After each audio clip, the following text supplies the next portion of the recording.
आज बहुजन समाज पार्टी के तत्वाधान में चिड़ैयाकोट की धरती पर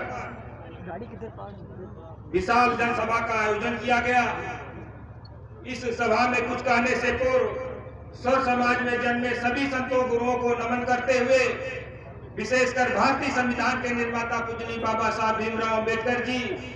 वाम से DS4 और BSP के संस्थापक मानव कांशीराम जी के चरणों में श्रद्धा सुमन अर्पित करते हुए हम लोगों की नेता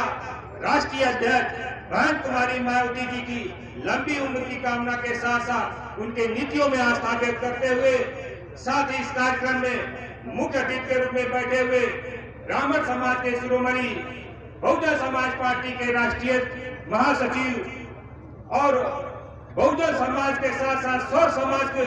जो उत्तर प्रदेश में जोड़ने का कार्य कर रहे हैं, मैं इनको अपनी मंडल में अपनी विधानसभा लालगंज की तरफ से ढेर सारी बधाई और धन्यवाद देना चाहता हूं।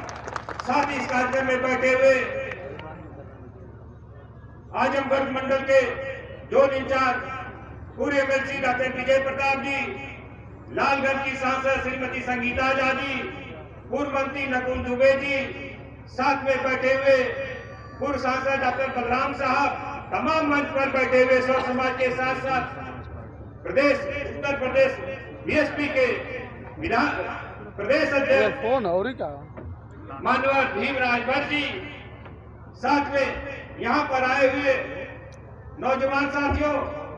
पिता तुल्य माताओं बहनों, जो इस तरह से ये जनसलाह दिखाई दे रहा है, ये आने वाला जो समय है,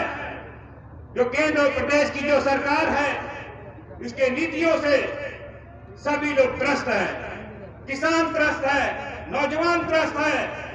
सभी SC OBC और समाज के लोग त्रस्त हैं इसकी नीतियों से। इस नीतियों के एक ही सभी जनता के गली मोहल्ले चौराहे पर एक ही आवाज आ रही है कि 2022 में बहन कुमारी मायावती जी उत्तर प्रदेश की मुख्यमंत्री बन करके